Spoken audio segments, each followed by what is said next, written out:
se iguala a él. Cuán hermoso su nombre es, no hay otro nombre. Dejaste el cielo por salvarme, me viniste a rescatar. Mi transgresión tú perdonaste, nada nos separará. Majestuoso su nombre es, majestuoso su nombre es, el nombre de Jesús mi Rey. Majestuoso su nombre es, nada se iguala a él. Majestuoso su nombre es, no hay otro nombre.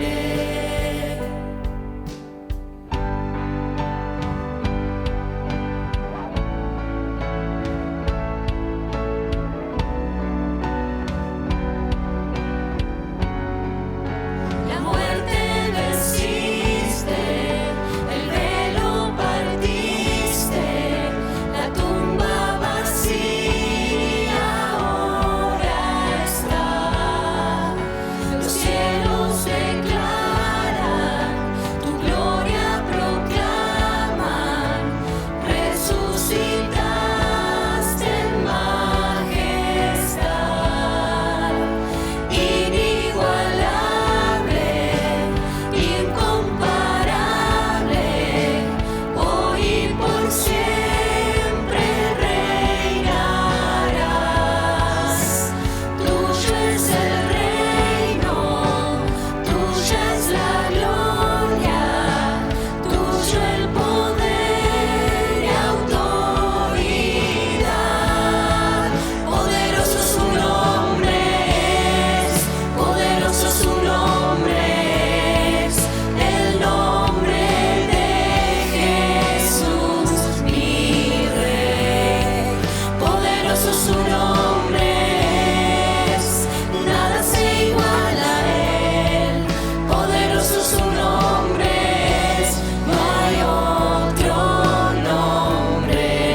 Poderoso su nombre es, no hay otro nombre.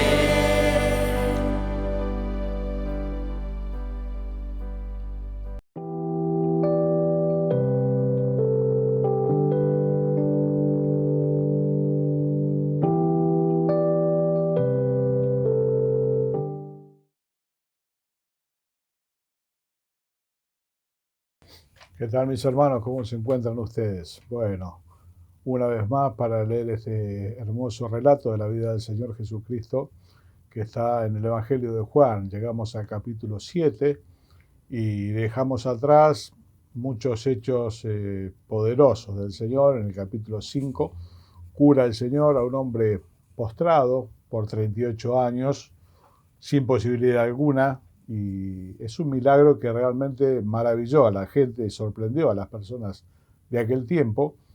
Luego en el capítulo 6, bueno, qué decir, ¿no? Cuando multiplica el pan, los peces, el impacto que esto generó en muchísimas personas que contaron la experiencia, que vivieron la experiencia.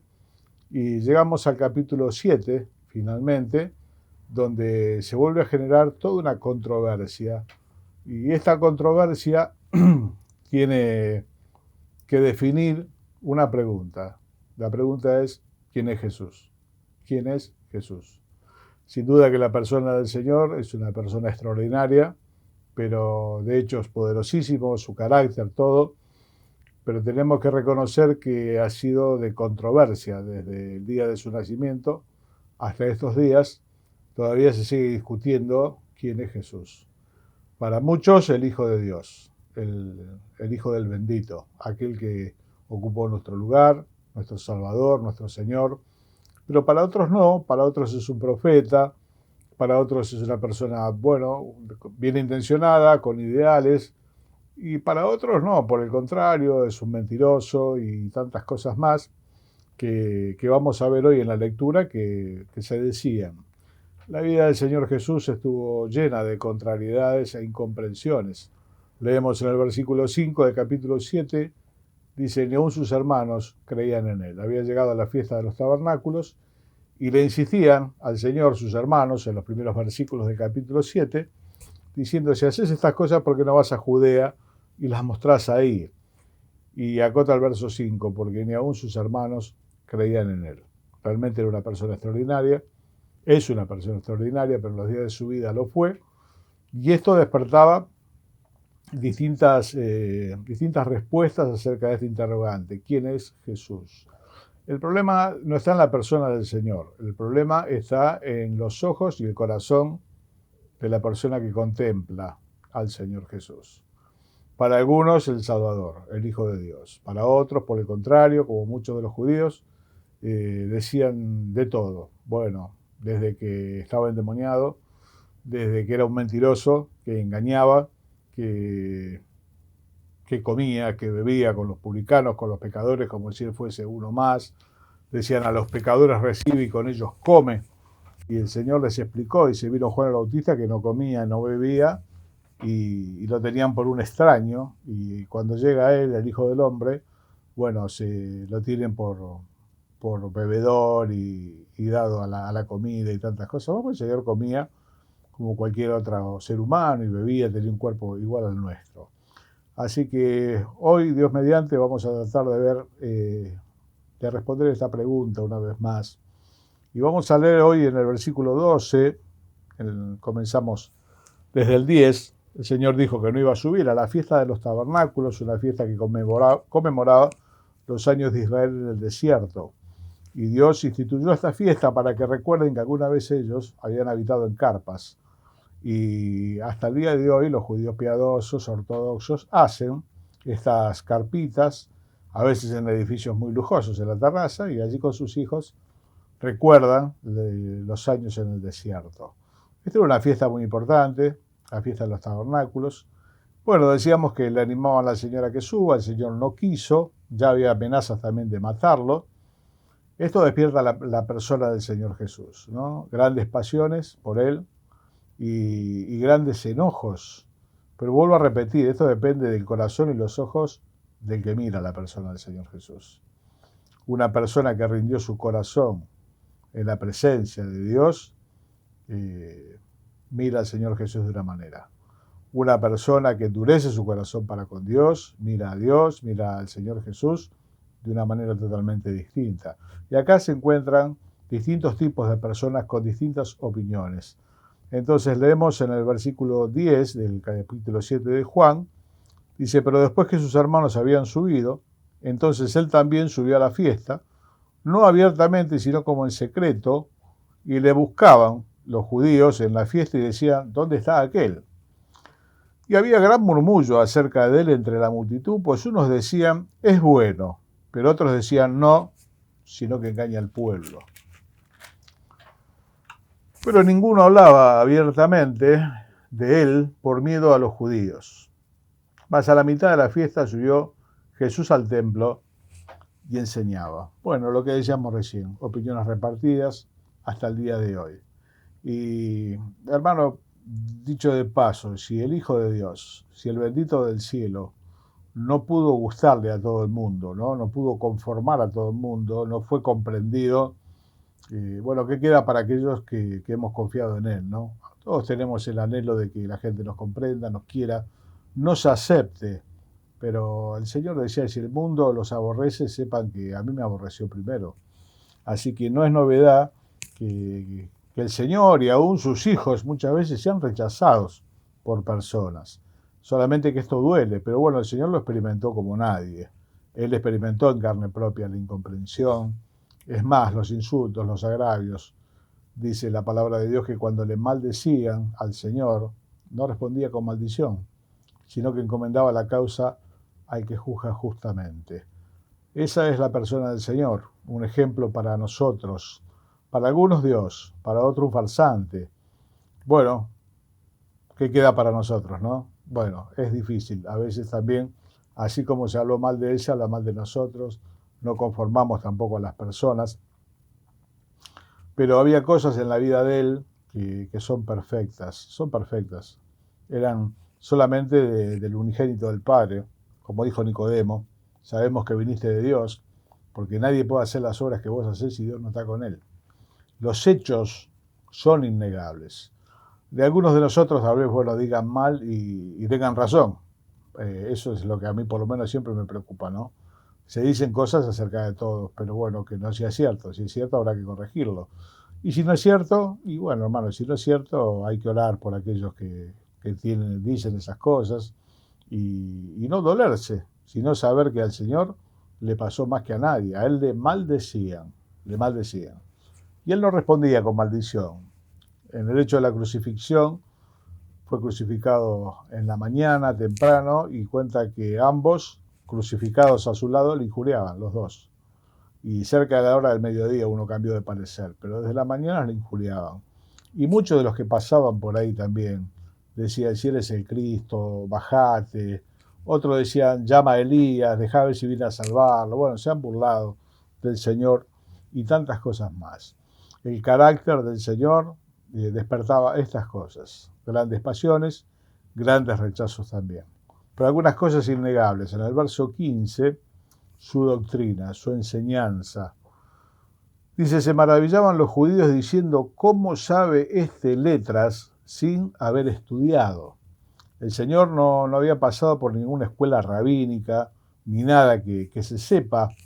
Y al no ser de esas escuelas reconocidas, lo tenían por alguien vulgar, por el hijo del carpintero, y aún más, en algún momento los judíos le llamaron que era el hijo de fornicación, de que lo habían tenido la madre soltera, tantas cosas más, no venía recomendado de alguna escuela rabínica, ¿no? Hoy diríamos de algún instituto muy importante. No.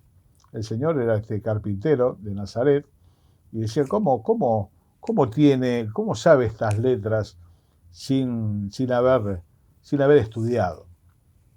Y después en el versículo 46 van a decir algunos que le escucharon, nunca hombre habló como este.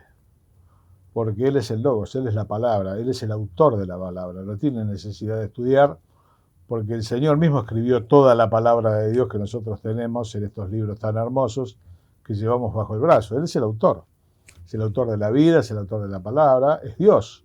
Por lo tanto, no tiene necesidad de que nadie le enseñe, ¿no? Nadie le puede enseñar al Señor. Él sabe todas las cosas. Y esto era un hecho indudable, su sabiduría, las respuestas del Señor.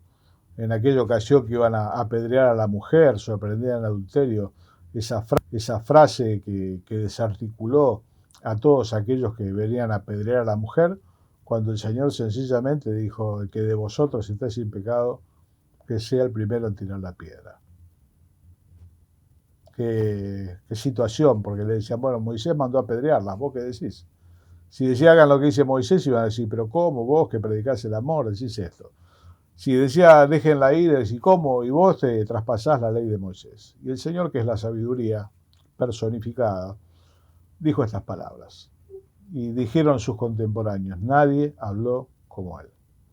Otros dijeron, porque él habla como quien tiene autoridad, no como los fariseos, los saduceos, que eran escuelas rabínicas importantes, con mucho estudio. El Señor superaba todo, sencillamente porque Él es la palabra, y no se puede resistir la sabiduría de Dios. ¿Qué otra cosa era muy elocuente en la vida del Señor? Sus obras.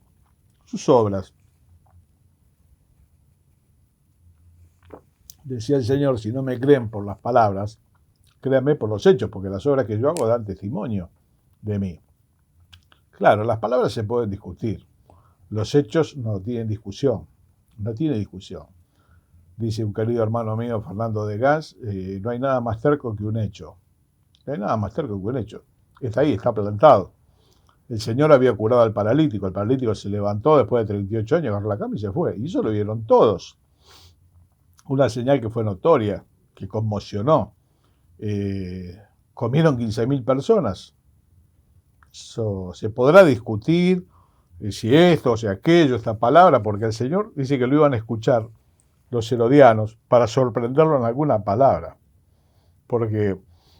Sencillamente porque el Señor no llenaba la expectativa que ellos tenían. Ellos esperaban un Mesías que trajese la abundancia, que trajese el dinero, que sacase a los romanos del lugar de preeminencia que tenían sobre los judíos. Estaban esclavizados los judíos, y al ver que el Señor no cumplía con esto que ellos esperaban, y sumado a las obras que hacían, que despertaban la envidia y la furia de los religiosos de aquella época.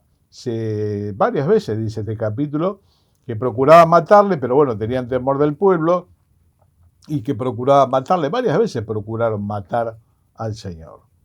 Bueno, esto es lo que se hace cuando los argumentos se caen. Cuando los argumentos se caen, lo único que queda es matar a la persona, acallar esa voz que no se puede resistir, que no se puede rebatir. Bueno, sus palabras, sin duda, como decíamos recién, son únicas, pero sus hechos son incomparables y son indiscutibles. Son indiscutibles. Dice el versículo 21, vamos a leer. Jesús respondió y le dijo a todos aquellos que le cuestionaban, ¿no? Es un capítulo todo de mucho cuestionamiento. Una obra hice y todos os maravilláis. Hablando de la sanidad del paralítico del capítulo 5. Por cierto, Moisés os dio la circuncisión, no porque sea de Moisés, sino de los padres. ¿Qué significa? Que la circuncisión era un mandato de Dios anterior a Moisés. Ya venía desde Abraham, Isaac, Jacob, practicaban la circuncisión. Y Moisés también observó este mandamiento y se observó a lo largo de todo el tiempo, ¿no? No es que Moisés había inventado esto es algo que vino de Dios. Dios lo comunicó a Abraham y Abraham lo fue pasando a su familia. Entonces dice, no porque sea de Moisés, sino de los padres. Y en el día de reposo circuncidan al hombre. Si recibe el hombre la circuncisión en el día de reposo para que la ley de Moisés no sea quebrantada, ¿os enojáis conmigo porque en el día de reposo sané completamente a un hombre? Qué pregunta, ¿no? En realidad los judíos varones tenían que ser circuncidados. Se cortaba su prepucio y esto se hacía en el 8º día de su nacimiento. Podía caer el día de reposo o no. Al 7º día, bueno, ya al 8º día se cortaba el prepucio de su miembro viril. Algo que el chiquito no sentía prácticamente, y como dicen algunos estudiosos, es el tiempo de la mayor reproducción celular y también una medida sanitaria, pero sobre todo era la señal del pacto de Dios con su pueblo. Esto se observaba así. Podía caer lunes, martes, miércoles, jueves, viernes, pero si caía el sábado, que era día de reposo, cuando no se podía hacer nada, bueno, se circuncidaba igual en el día de reposo. Y algo que era importante, porque era la señal de Dios con su pueblo, bueno, no era comparable con sanar totalmente a una persona, como hizo el Señor, una persona que perdió su vida, 38 años tirado al lado de un estanque esperando a que baje el ángel para ver si él se podía meter al agua y curarse él también. ¿Qué era esto comparado con la circuncisión, que después se transformó en un rito, el cual Dios les reprochó también, ¿no?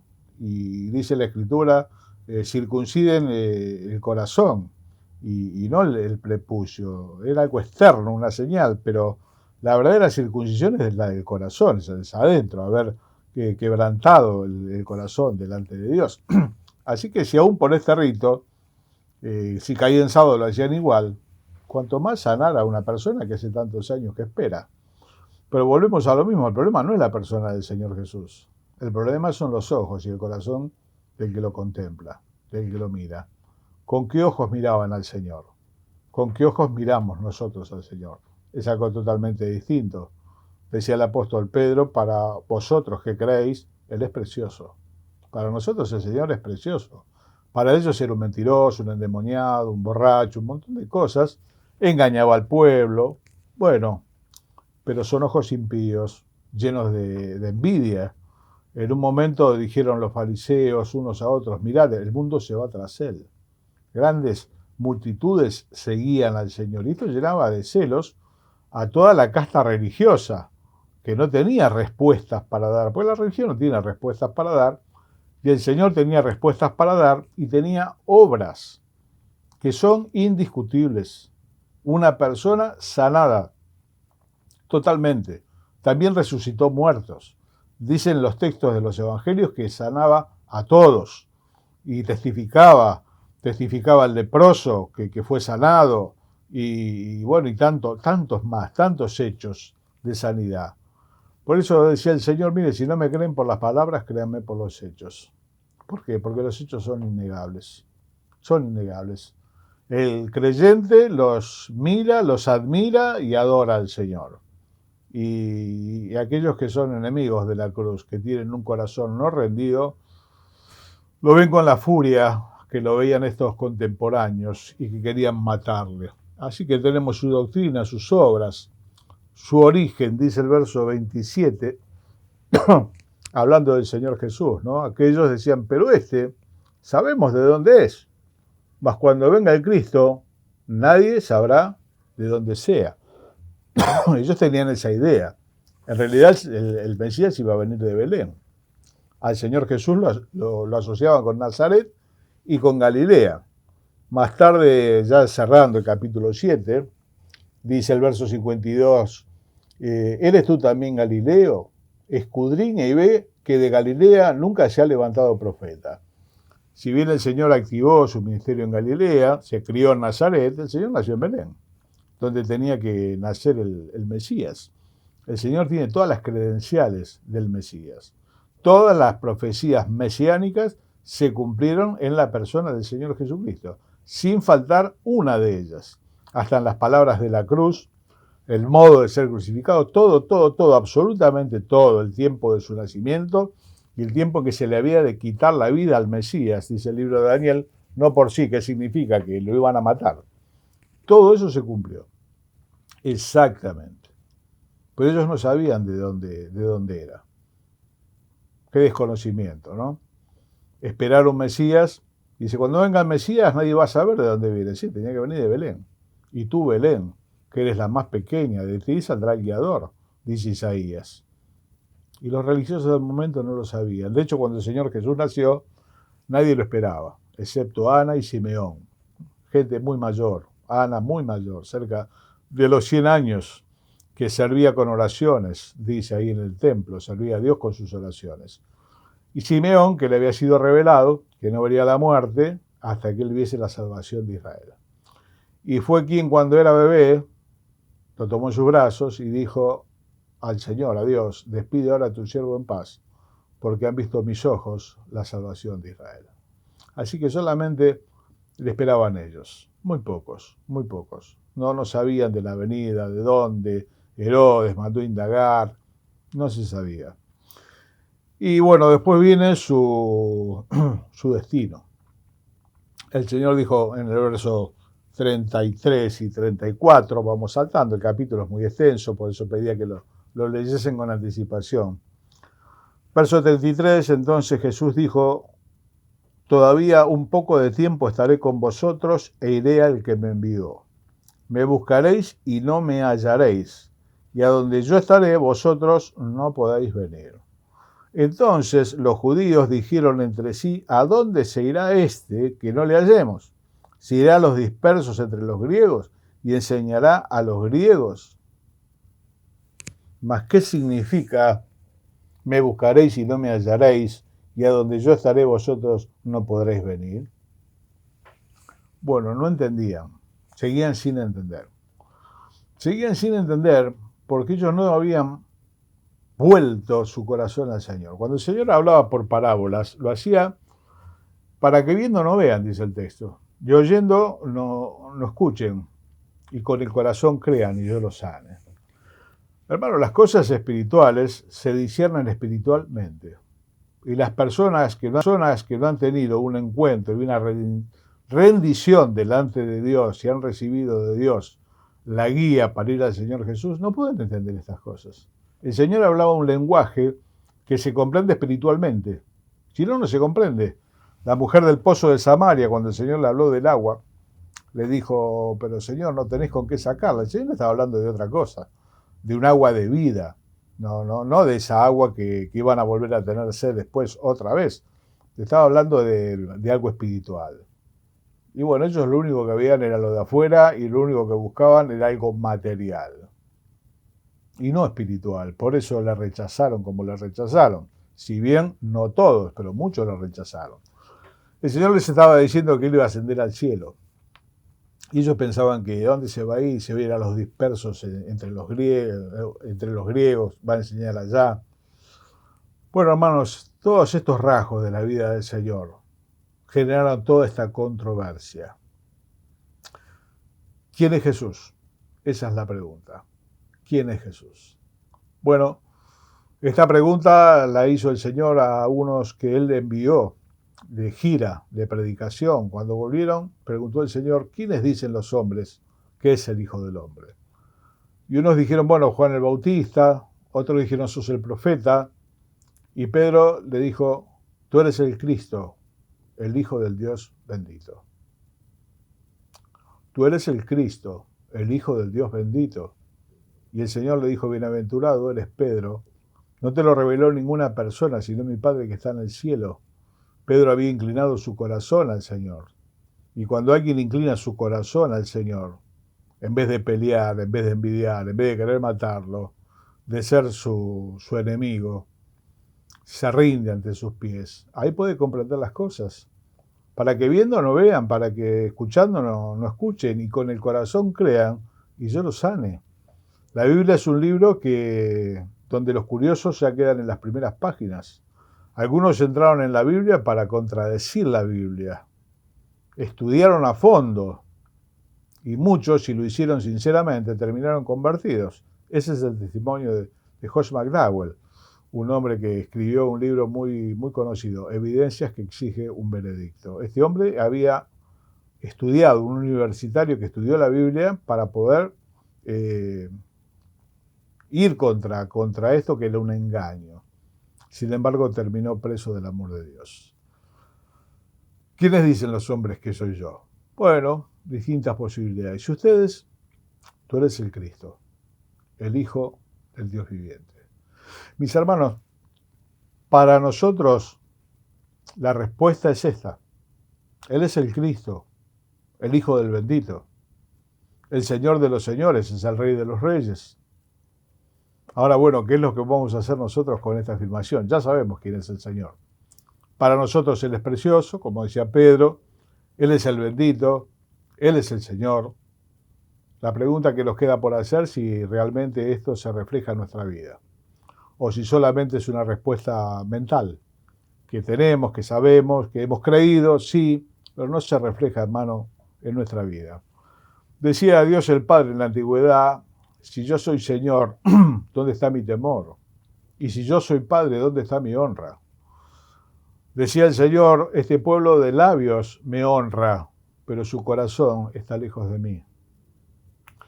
Hermano, Dios no puede ser burlado, Dios no puede ser engañado de manera alguna, porque sus ojos lo revelan todo y Él es la sabiduría y es el creador de todas las cosas. Acá, hecho hombre en medio de los hombres, pero es el Dios eterno, no es otro Dios. Hay personas que piensan que uno es el Dios del Antiguo Testamento y otro es el Dios del Nuevo Testamento. Es el mismo. Es Dios celoso, es fuego consumidor, las mismas cosas. Solamente que se hizo hombre por rescatarte a vos y a mí, y a todo aquel que en Él cree. Pero es el Señor, hermano. Y no es el Señor de acá al lado, ¿no? Que decimos, ¿qué tal, Señor? ¿Cómo le va?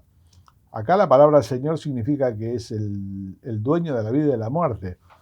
Por eso a los primeros cristianos se los llevaba a desdecirse de su fe y le decían, César es el Señor. Y ellos decían, no, Jesucristo es el Señor. Y le hacían confesar que César era el Señor. Y ellos sostenían que Jesucristo era el Señor. La palabra griega, yo no soy muy adepto a estas cosas, ¿no? Apenas podemos con el castellano. Pero para Señor es Kyrios. Y Kyrios significa que es el dueño. Es el dueño. Es Dios. En el tiempo de César se empezaban a recibir los emperadores el culto como si fuesen divinos. Se los adoraba como un dios. Entonces era que César era Dios. Y los cristianos de aquel tiempo decían, no, el Señor Jesucristo es Dios. Y esto muchas veces le costó la hoguera, le costó el circo romano, los leones, toda clase de castigos, porque ellos no iban a negar que el Señor Jesucristo es y siempre será Dios. Volvemos a lo mismo. Hermano, esta verdad que para nosotros, gracias a Dios, pudimos recibir, que Dios nos dio un corazón de poder creerla, se tiene que reflejar en la vida. Si yo soy Señor, ¿dónde está mi honra? ¿Dónde está mi temor? Y si soy Padre, ¿dónde está mi honra? Decía el Señor Jesús, ¿por qué me llaman Señor, Señor y no hacen lo que yo digo? Bueno, hoy que tenemos la respuesta a quién es Jesús, nos queda a nosotros el deber espiritual de hacer lo que Él dice. Aquellas casitas frente al mar, como decimos tantas veces, ¿no? Que vinieron los vientos y los ríos y cayeron. El que permaneció fue el que hizo la casa en la roca. Pero el que hizo la casa en la roca no es otro que es aquel que escuchó y oyó e hizo lo que el Señor Jesús dijo. En las bodas de Caná, María, la madre del Señor, dijo algo muy concreto, muy importante. Les dijo a los que estaban allí en la fiesta, hagan todo lo que Él les diga. Hagan todo lo que Él les diga. Y esa palabra, hermano, llega hasta nosotros. Si el Señor es el Señor, si el Señor es el Cristo, si el Señor es el Rey de los Reyes, ¿cuál es nuestra actitud frente a Él? Cuestionamos su palabra, cuestionamos sus decisiones, cuestionamos sus mandamientos, nos rebelamos. Dios quiera que no, hermano, que sea la de un corazón que sea rendido totalmente a este señorío maravilloso. Dice en el libro de los Hechos, en aquel sermón inolvidable de Hechos capítulo 2, decía el apóstol Pedro, sepa ciertísimamente toda la casa de Israel que este Jesús, a quien ustedes crucificaron, Dios le ha hecho Señor y Cristo. Señor y Salvador. Yo he escuchado decir, bueno, predicamos a Jesús como Salvador y con los años va a ser Señor. No. Decía el apóstol Pablo, también no nos predicamos a nosotros mismos, sino a Jesucristo como Señor y nosotros como siervos, por amor de su nombre. Dios quiera que sea así. Que la respuesta que Dios nos ha dado en su misericordia y que hemos podido creer de que el Señor realmente es quien es, transforme nuestra vida. Y si no lo ha hecho ya, hermano, pidámosle perdón. No se puede tomar del Señor la salvación y no el señorío. No se puede. El mensaje de la cruz implica las dos cosas. Jesucristo es el Señor y Jesucristo es Salvador. Dios le ha hecho Señor y Cristo para la gloria de Dios, del Señor Jesucristo y el bienestar de nuestras almas. Hermanos, obedecer a Dios no es una carga, es un bien que nos hacemos a nosotros mismos. Quiera Dios poder comprenderlo y poder vivirlo. Vuelvo a repetir, para su gloria y para nuestra bendición. Hasta pronto, posiblemente el próximo jueves, donde veremos la otra parte de este capítulo tan maravilloso que pudimos considerar hoy. El Señor les bendiga.